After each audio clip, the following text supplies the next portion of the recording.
دوستو، آج کی آڈیو بک شروع کرنے سے پہلے میں آپ سے کچھ کہنا چاہتا ہوں۔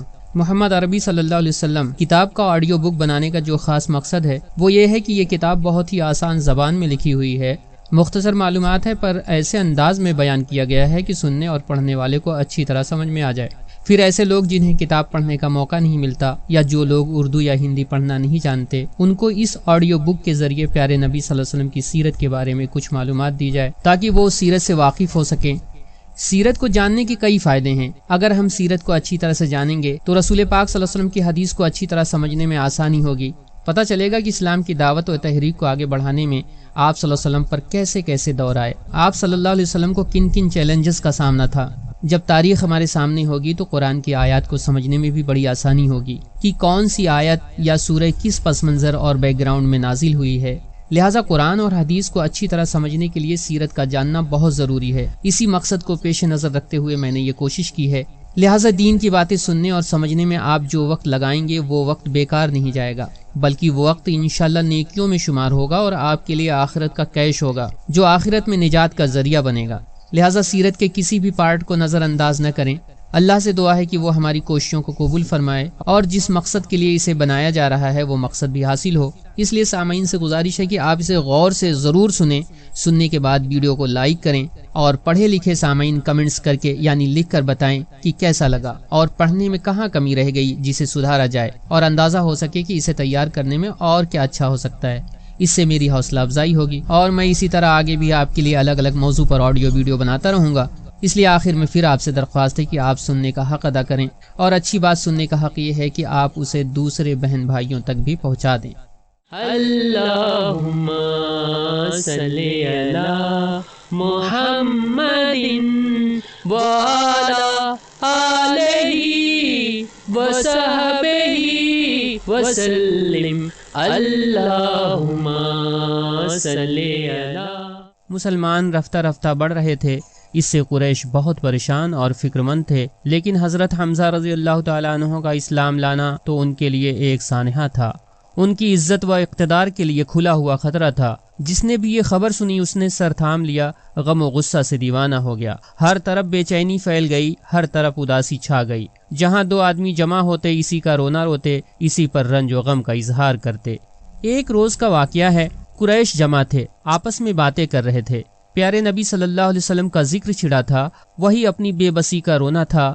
عتبہ بن ربیعہ قریش کا ایک بڑا سردار تھا، بولا، بھائیو، میں جاؤں محمد سے گفتگو کروں، اس کے سامنے کچھ باتیں رکھوں، ہو سکتا ہے کوئی بات اس کے دل کو لگ جائے اور سر سے یہ بلا ٹل جائے۔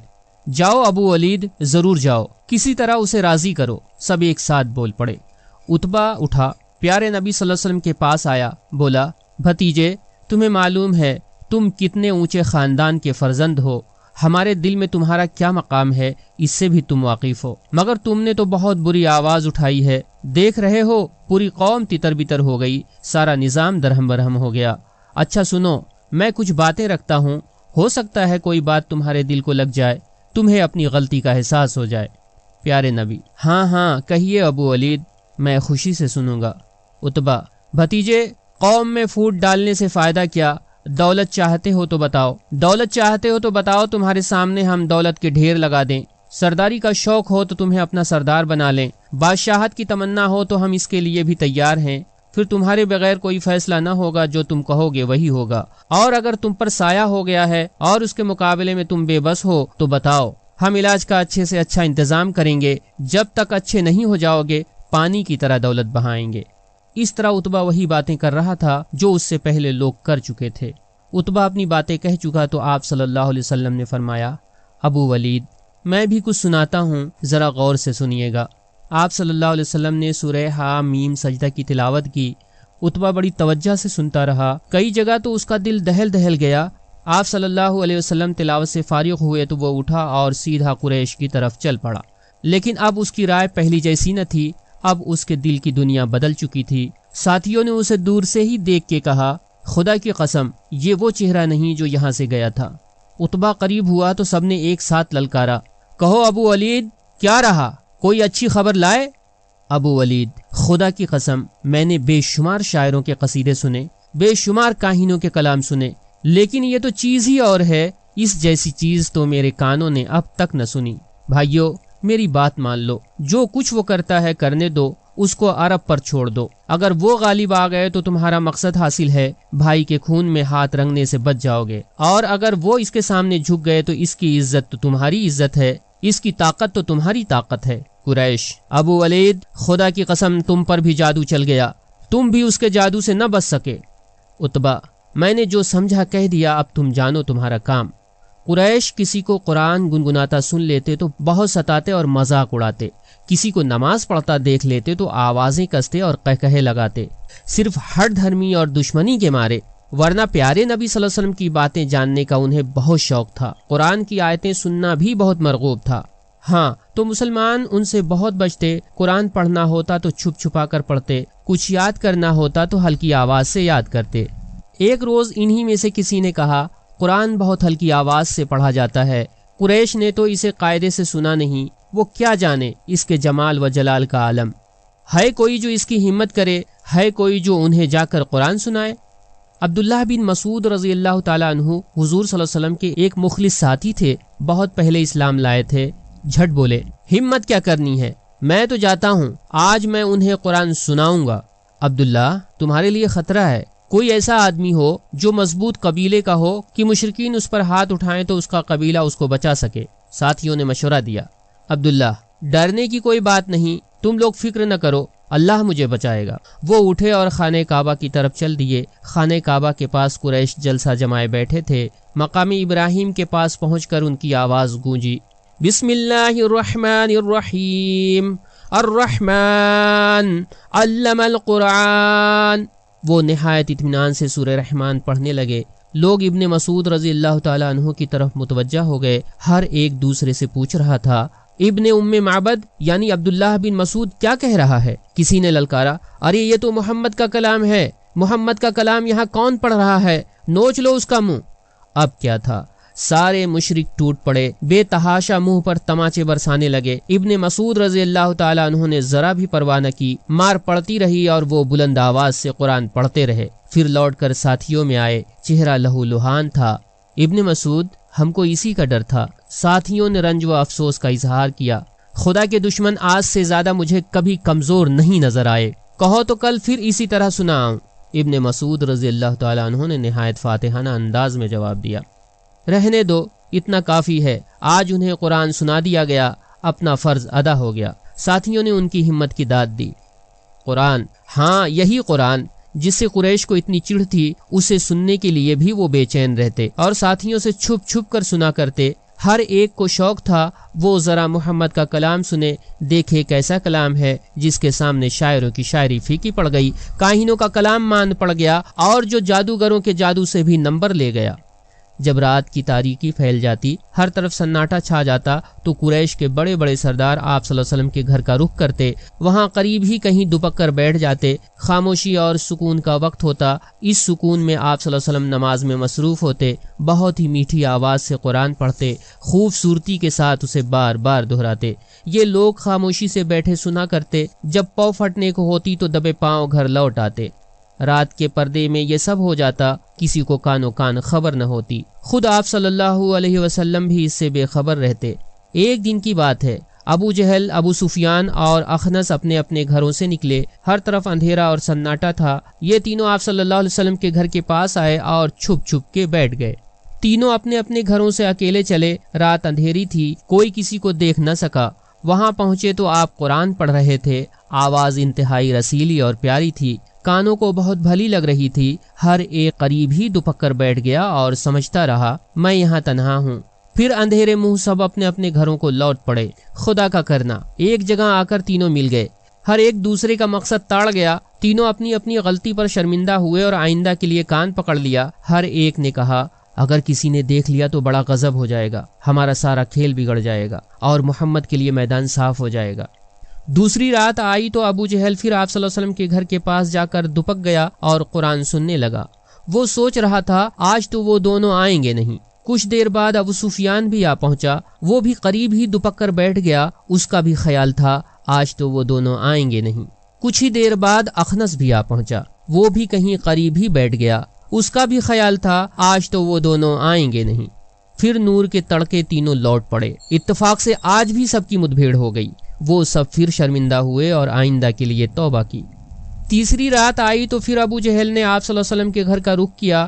اس نے سوچا دونوں 2 بار آئے اور ہر بار پکڑے گئے، بھلا اب پھر یہ غلطی کیسے کر سکتے ہیں؟ ہر ایک نے یہی سوچا اور پھر جا پہنچا۔ راستے میں آج بھی مدبھیڑ ہو گئی۔ تینوں نے پھر اظہار شرمندگی کیا۔ آج ان میں باقاعدہ عہد و پیما ہوا، ہر ایک نے قسمیں کھائیں اب کبھی نہیں آئیں گے۔ صبح ہوئی تو اخنس ابو سفیان کے پاس گیا، بولا ابو حنظلہ محمد کا کلام تم نے سن لیا، بولو اس کے بارے میں تمہارا کیا احساس ہے؟ ابو سفیان: قسم ہے ابو ثعلبہ، اس کلام کا کچھ حصہ تو ایسا ہے جو ہمارے دائرے تخیل میں آتا ہے، وہاں تک ہماری فکر کی رسائی ممکن ہے، مگر کچھ حصہ ایسا ہے جو ہمارے دائرے تخیل سے بہت اونچا ہے، اتنا اونچا ہے کہ وہاں پر جلیں حواس کے، وہاں تک ہماری پرواز ممکن ہی نہیں۔ اخنس: خدا کی قسم اپنا بھی یہی احساس ہے۔ پھر وہ ابو جہل کے پاس آیا، اس سے بھی یہی سوال کیا۔ ابو جہل نے کہا سنتے ہو اخنس، ہم اور عبد مناف ہمیشہ نیک نامی میں برابر رہے، کوئی بھی ایسا باعزت کام نہیں جو انہوں نے کیا اور ہم نے چھوڑ دیا، ہر موقع پر ان کے دوش بدوش رہے، ہر میدان میں ان کے حریف رہے، یوں سمجھ لو ہم دونوں بالکل ایک جوڑ کے تھے، ہماری مثال ایسی ہی تھی جیسے ایک تھان کے 2 گھوڑے یا ایک ہی چنے کی 2 دالیں۔ اب آج وہ کہتے ہیں ہمارے نبی پر ایمان لاؤ، محمد کو اللہ نے نبی بنایا ہے، ان کے پاس آسمان سے وحی آتی ہے، اب بتاؤ اس چیز میں ہم انہیں کہاں پا سکتے ہیں؟ خدا کی قسم ہم تو قیامت تک ایمان نہیں لائیں گے، اس کی ایک بات نہیں مانیں گے۔ اللہ اللہ، یہ کینہ اور یہ حسد! وہ جانتے تھے محمد صلی اللہ علیہ وسلم حق پر ہیں، آپ کی باتیں بالکل سچ ہیں، انہیں یقین تھا آپ سچ مچ اللہ کے رسول ہیں، آسمانی بادشاہت کی طرف سے آپ صلی اللہ علیہ وسلم پر وحی آتی ہے، لیکن دشمنی میں وہ اندھے ہو گئے تھے، حسد کی آگ میں جل رہے تھے۔ ادھر شیطان ان کی خوب پیٹ ٹھوک رہا تھا، وہ چاہتے تھے جو کچھ محمد صلی اللہ علیہ وسلم کو ملا ہے انہیں بھی مل جائے، جو کچھ محمد صلی اللہ علیہ وسلم پر آتا ہے ان پر بھی آنے لگے اور شرف نبوت میں وہ آل مطلب سے پیچھے نہ رہیں۔ ولید بن مغیرہ تو پوری ڈھٹائی سے کہتا کیا میرے ہوتے ہوئے محمد پر وہی آ سکتی ہے؟ قریش کا سردار تو میں ہوں، سب کی نظر میں قابل احترام تو میں ہوں، کیا ابو مسعود ثقیف کا سردار بھی اس لائق نہ تھا کہ وہ نبی بنایا جاتا؟ کتنی عجیب بات ہے، یہ لوگ نبوت کو خود ہی تقسیم کرنا چاہتے ہیں، حالانکہ روزی تک تو اللہ نے اپنے ہاتھ میں رکھی ہے۔ قریش کا ایک شیطان تھا نضر بن حارث، اس نے قسم کھائی ہمیشہ آپ صلی اللہ علیہ وسلم کے مقابلے میں ڈٹا رہے گا، لوگوں کو آپ کے خلاف اکساتا رہے گا اور ذرا بھی رواداری کو راہ نہ دے گا۔ یمن کا ایک مشہور شہر ہے ہیرا، نظر وہاں جا چکا تھا، وہاں اس نے شاہان فارس کے قصے پڑھے تھے، عابدوں کی عبادتوں کے احوال سنے تھے، علماء و حکمہ کی صحبتیں اٹھائی تھیں۔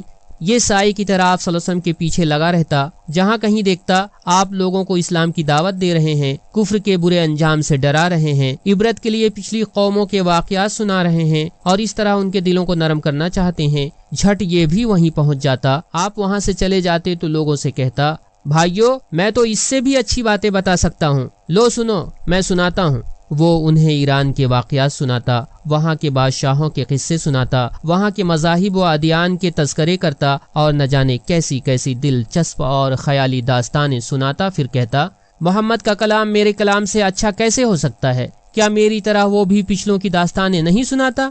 اس طرح لوگ الجھن میں پڑ جاتے، کون حق پر ہے کون باطل پر، کون ہمارا خیر خواہ ہے کون بد خواہ، یہ فیصلہ کرنا دشوار ہو جاتا۔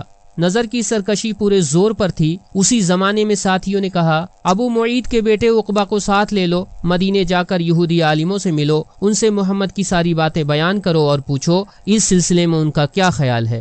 وہ لوگ اہل کتاب ہیں، نبیوں کا علم ان کے پاس ہے، وہ زیادہ بہتر بتا سکتے ہیں۔ نظر اور عقبہ یہودی عالموں کے پاس گئے، اپنے آنے کی غرض بتائی۔ ساری باتیں سن کر یہودیوں نے کہا پچھلے زمانے میں کچھ جوان تھے، ان کی داستان بڑی عجیب و غریب ہے، ذرا محمد سے پوچھو، دیکھو ان کے بارے میں کچھ بتاتے ہیں۔ ایک اور آدمی گزرا ہے، اس نے زمین کا چپا چپا چھان مارا، محمد سے پوچھو اس کے متعلق بھی کچھ جانتے ہیں۔ یہ بھی پوچھو وہ یہ قرآن لاتے کہاں سے ہیں۔ یہ تینوں باتیں بتا دیں تو سمجھ لو وہ سچے نبی ہیں، ورنہ وہ جھوٹے ہیں، پھر جو جی میں آئے کرو۔ وہ دونوں لوٹ کر مکے آئے۔ قریش کو انتظار تھا ہی، انہیں دیکھتے ہی ہر ایک سراپا سوال بن گیا، کہو بھائیو کیا رہا؟ یہودیوں سے جو بات چیت ہوئی تھی سب ان دونوں نے دہرا دی۔ کچھ لوگ محمد صلی اللہ علیہ وسلم کے پاس آئے، آپ سے یہ سوالات کیے۔ آپ صلی اللہ علیہ وسلم وحی کا انتظار کرنے لگے۔ اللہ نے آپ کو بذریعہ وحی ساری باتیں بتا دیں۔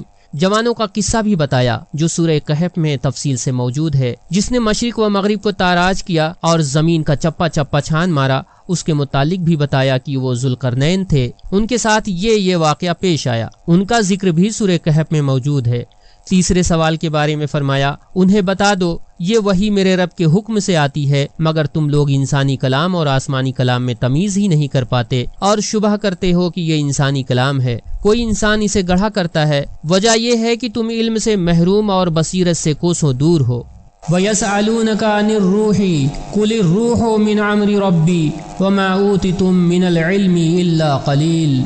اور یہ لوگ روح یعنی وحی کے متعلق پوچھتے ہیں تو کہو یہ روح میرے رب کے حکم سے آتی ہے، مگر تم لوگوں نے علم سے کم ہی بہرہ پایا ہے۔ پیارے نبی صلی اللہ علیہ وسلم تیز تیز قدموں سے مشرکوں کے پاس آئے، ان کے سوالات کے جواب بتائے کہ شاید وہ ایمان لے آئیں، آپ صلی اللہ علیہ وسلم کو نبی مان لیں، لیکن یہاں تو دل سیاہ ہو چکے تھے، وہ ذرا بھی نرم نہ پڑے، نرم پڑنا تو درکنار اور ہر دھرمی پر اتر آئے۔ نظر بولا، بھائیو رکو، محمد جیسی باتیں ابھی میں تمہیں سناتا ہوں۔ ایک دوسرے نے کہا، اس قرآن کو سنو ہی نہیں، یہ تو سراسر بکواس ہے، جتنا ہو سکے اس کا مذاق اڑاؤ، ہو سکتا ہے اسی طرح محمد قابو میں آ جائے۔ ابو جہل بولا، کیا محمد کی باتوں سے تم ڈرتے ہو؟ وہ کہتا ہے آگ میں جلائے جاؤ گے، اور اللہ کے 19 داروغہ ہیں جو جہنم پر معمور ہوں گے، وہ نکل بھاگنے نہیں دیں گے، تو کیا یہ بھی کوئی ڈرنے کی بات ہے؟ کیا ہم میں کے 100 بھی ایک کے لیے کافی نہیں ہوں گے؟ اف، خدا کی پناہ، یہ ڈھٹائی اور یہ سرکشی، حالانکہ خود ان کا خیال تھا ایک ہی فرشتہ ساری دنیا کو تہو بالا کر سکتا ہے۔ وما جعلنا اصحاب النار الا ملائکۃ وما جعلنا عدتهم الا فتنۃ للذین کفور۔ جہنم کے داروغہ نہیں بنائے مگر فرشتے، نہیں بنائی ان کی تعداد مگر آزمائش ان لوگوں کے لیے جنہوں نے کفر کیا۔ دوستو اگر ویڈیو آپ کو پسند آتا ہے تو آپ اسے لائک کریں، شیئر کریں، کمنٹس کریں، اور اگر ابھی تک آپ نے ہمارا چینل سبسکرائب نہیں کیا ہے تو اسے سبسکرائب کریں۔ سیرت النبی کا یہ سلسلہ ابھی جاری ہے، اس لیے سبسکرائب کر کے بیل آئیکن ضرور دبا دیں تاکہ آنے والی اس کڑی کے ویڈیو کا نوٹیفیکیشن آپ کو ملتی رہے۔ شکریہ۔